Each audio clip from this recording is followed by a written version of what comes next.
everybody, welcome back to my channel.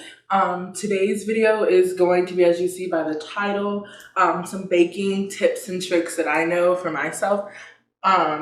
There's 10 in total. The first 5 are kind of about baking itself, and the last 5 are kind of personal things that I've learned over the time of my baking and my endeavors in baking. So without further ado, let's get started in the video. Number 1 is dry measuring versus wet measuring.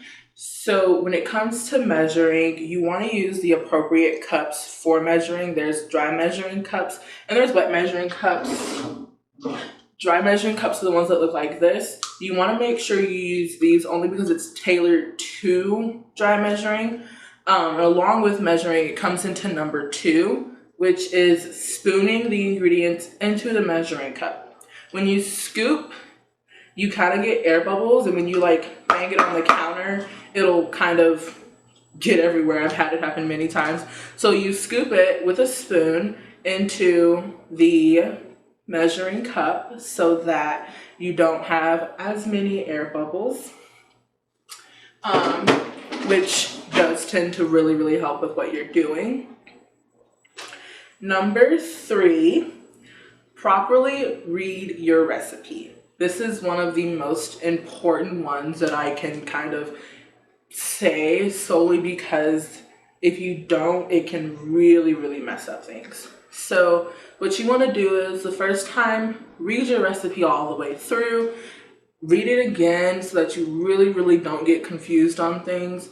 There is a difference, and you want to make sure that you're actually reading to see these differences. So one recipe can say 1 cup of sifted flour and the other one can say 1 cup of flour sifted.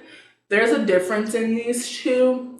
One says to sift and then measure your flour. The other one says to measure your flour and then sift it.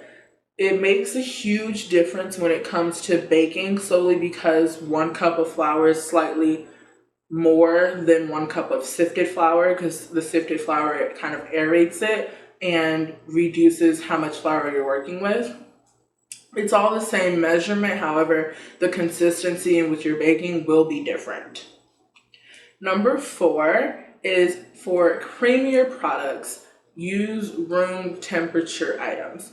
I know we all hate having to get butter to room temperature, eggs to room temperature, but it makes a big difference. So most people for butter will just like pop it in the microwave for a little bit and it'll come out, some of it being soft and a little bit melted, which is what you do not want. You want to just leave it out for a little bit. Maybe if you know you're going to bake the next day, leave it out overnight so that it's good to go for the day you're actually going to bake and everything is ready for you.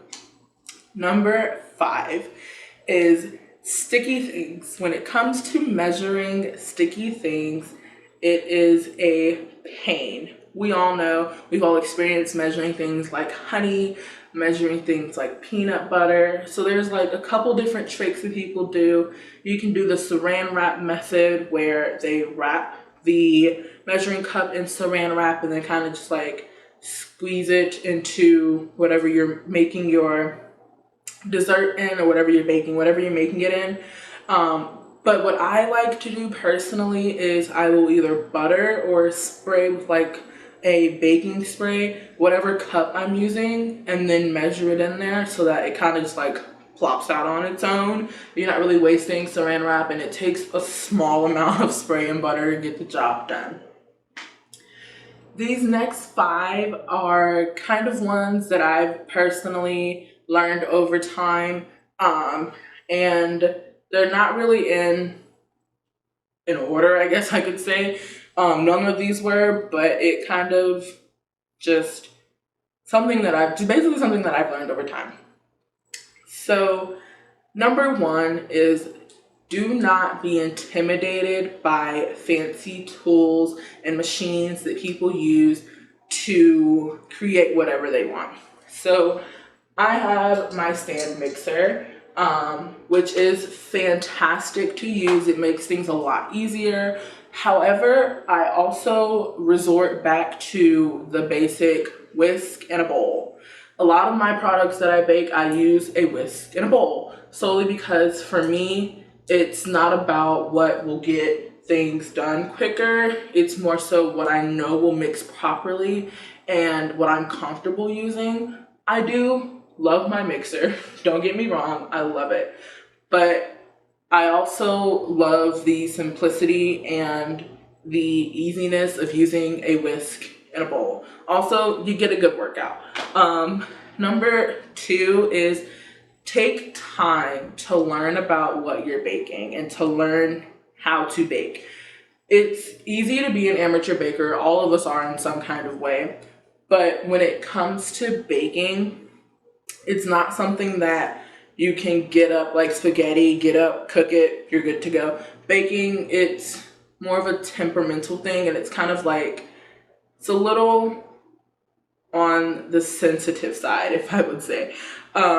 So I specialize personally in cupcakes, and before I started my cupcake business, I didn't just dive in and was like, hey, I'm gonna start a business.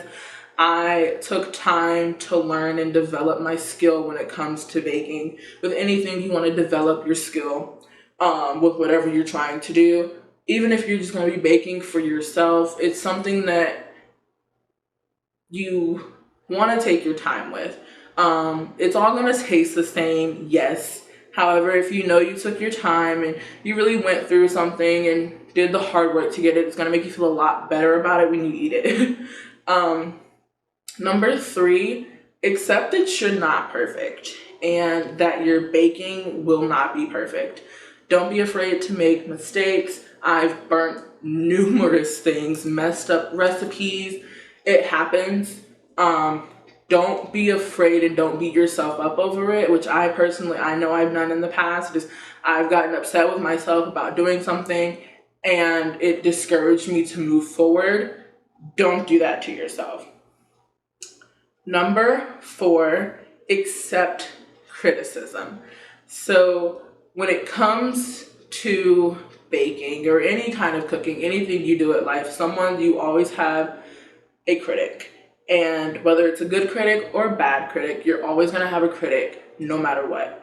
So being able to accept that criticism really, really helps with moving forward and progressing yourself as a person, not just with baking, but as a person overall, being able to accept it. Like if someone says, oh, I don't like how sweet this is, don't just be like, we'll get over it. Accept it. And if you want to make it again, make it again. Just don't make it as sweet. Simple as that. Number 5 and the last one, and definitely the most important one, is don't be afraid to try new things. I was someone who was very, very sheltered and was only doing like small things that I saw other people do.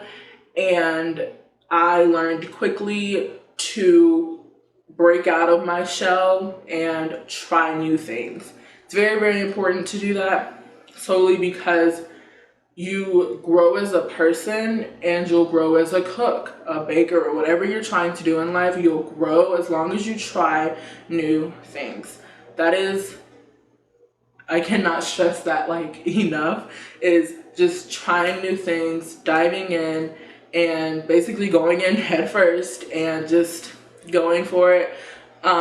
Yes, you will fail. You might not succeed on your first time. It might not taste right. It might not look right. But keep going, keep trying, you'll get there. And trying new things is always fun. I learned how to make cheesecakes and truffles and tarts all by just trying new things. So that is all for today's video. I hope you guys enjoyed it. If you did, go ahead and like, comment, and subscribe down below for more videos. I do have some videos coming up with me baking certain things, like the basics to baking that I'm going to be doing, and some of my recipes that I know are like simple recipes that are basics. But if you have anything you want requested to see me bake, go ahead and comment down below and I'll make it happen. See you in the next video. Bye.